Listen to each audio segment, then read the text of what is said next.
Morning. আজকে বৃষ্টি পড়ছে, প্রচন্ড দারুণ ওয়েদার, তাই একটু বেশিক্ষণ ঘুমিয়ে পড়েছি। দেখতে পাচ্ছ নিশ্চয়ই 10টা বেজে পার হয়ে গেছে। দুধ চা এই যে মা বানিয়ে দিয়েছে। যে কদিন মা আছে সুখের দিন, এরপর চলে যাবে। আর এই যে ঘুমাচ্ছে এখনো, গভীর ঘুমে আচ্ছন্ন। আর এই বাচ্চা মা, একটা এডিটের কাজ চলছিল, সেই এডিটের কাজের আলটিমেটলি এক্সপোর্ট বসালাম। এবার এটা যাবে ভিএফএক্স এর জন্য। এই যে মালদা মানুষের পরিচয়, সকাল থেকে শুরু হয়েছে আম। তার মানুষ সকাল থেকে আম না খাওয়ালে তার জীবন সম্পূর্ণ হবে না। আমরা আমে বাঁচি, আমে থাকি। আজকে বৃষ্টির দিন, দেখতেই পাচ্ছ রাস্তাঘাট সব ভেজা। তো আজকে খিচুড়ি হবে, খিচুড়ি, মুগ ডালের খিচুড়ি। তাই আমি চললাম মুগ ডাল আনতে। কেনা হয়ে গেল মুদিখানার জিনিসপত্র, পাড়ার দোকান থেকেই কিনলাম, যেহেতু বৃষ্টি বাজার অবধি যায়নি তাই অল্প অল্প করেই কিনলাম। আর এমনিও আমি বাড়িতে যখন একা থাকি তখন আমি তো সেরকম কিছু রান্নাবান্না করি না। এখন মারা আছে তাই ভালো মন্দ খাওয়া দাওয়া হচ্ছে।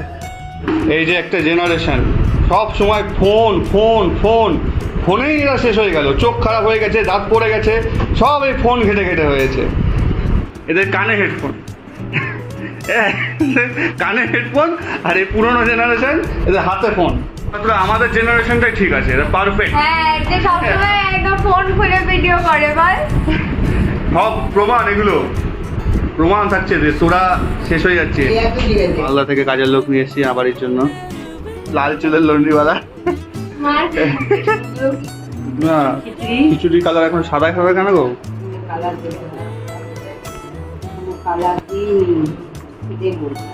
এই যে খিচুড়ির সাথে খাওয়ার জন্য বড়া হচ্ছে, বসে আছে বড়া খাওয়ার জন্য। সবসময় হেডফোন দেন, ওকে কথা বলতে হলেও ফোন করে বলতে হয়, কারণ হেডফোন ছাড়া শুনতে পাই না। আমাদের ছাপড়ি স্নান ফান করে খাওয়ার জন্য রেডি। আমি অপেক্ষা করছি কখন বড়াটা খাবো। আর কতক্ষণ লাগবে? 5 মিনিট, তারপর পাবো সেই বড়া। গরম গরম খিচুড়ি, চাটনি হয়েছে, চাটনি, আলু ভাজা।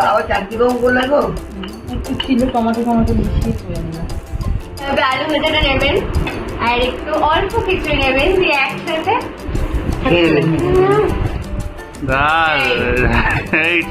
আমি ট্রাই করে দেখি।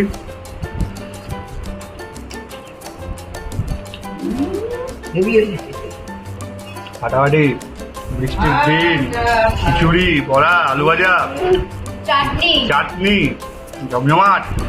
আমরা এখন ল্যাব খাচ্ছি, এখন নেশা করছে, নেশা। এই যে মা এখন ফোনের নেশা করছে। এই যে ইনিও ফোনে আসক্ত, সব ফোনে আসক্ত এরা, জানি না কি হবে। এই যে সব চললো এখন দমদমে, ওখানে আর এক জেঠিমার বাড়ি আছে। আমি যাবো রিহার্সালে, আমার রিহার্সাল আছে, আমি দমদম যাব না, মারা যাচ্ছে।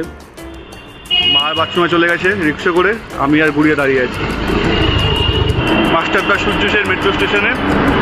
মেট্রোতে এসে গেছে সবাই, সিনিয়র সিটিজেন। মারা চলে গেল দমদম, মা বাচ্চু মার গুড়িয়া, আর আমি কালীঘাটে নেমে গেছি। আমার রিহার্সাল কালীঘাটে, থিয়েটারের রিহার্সাল। তো এখন রিহার্সালে ঢুকবো, বেরিয়ে কথা হচ্ছে। রিহার্সাল শেষ হয়ে গেছে আর এখন বেরিয়ে পড়েছি, বৃষ্টি পড়ছে তাই ছাতা। এখন বাড়ি যাব, বাড়িতে গিয়ে কিছু কাজ আছে। তো আলটিমেটলি আমি ঘরে ঢুকে পড়েছি, মা নাই, তাই রুটি কিনে নিয়ে আসতে হলো, আর মা তরকারি তৈরি করে দিয়ে গেছে। বাট এখন আমার অনেকগুলো কাজ রয়েছে, তোমরা যারা জানো না তাদের জানিয়ে রাখি, আমি একটি আমার কোর্স ডেভেলপ করছি, অ্যাক্টিং কোর্স। সেটার এখনও সময় হয়নি, মনে করছি যে এখনই সেটার বিষয়ে খুব বেশি কিছু তোমাদের জানানোর। বাট এটুকু বলতে পারি, কাজ একদম শেষের পর্যায়ে রয়েছে এবং আলটিমেটলি হয়তো কিছুদিনের মধ্যেই সেই কোর্স আমি লঞ্চ করতে পারবো। তার আগে ব্যাস এইটুকুই জানিয়ে রাখলাম যে একটা কোর্সের উপর কাজ করছি, সেই কাজটা এখন শুরু করব। আরও কতগুলো প্রজেক্টের উপর আমার এখন ইন্ডিভিজুয়াল মানে আমার প্রজেক্টের উপর আমি শুরু করতে চলেছি বা লঞ্চ করতে চলেছি, এরকম কিছু প্রজেক্টের উপর কাজ রয়েছে যেগুলো আমি সারা রাত ধরে করবো। কারণ আজকে মারা যেহেতু নেই, মারা থাকাকালীন আমি এই কাজগুলো করি না। তার কারণ হচ্ছে রাতে কাজ করলে লাইট জ্বালিয়ে কাজ করতে হয়, মাদের ঘুমোতে অসুবিধা হয়। তো আজকে যেহেতু মা নেই, একটু বেশি রাত পর্যন্ত এই কাজগুলো করবো, সেটা এক্ষুনি তোমাদের দেখাচ্ছি না, পরে রাখলাম। আজকের এই ব্লগ এই পর্যন্তই, পরবর্তী ব্লগে দেখা হচ্ছে।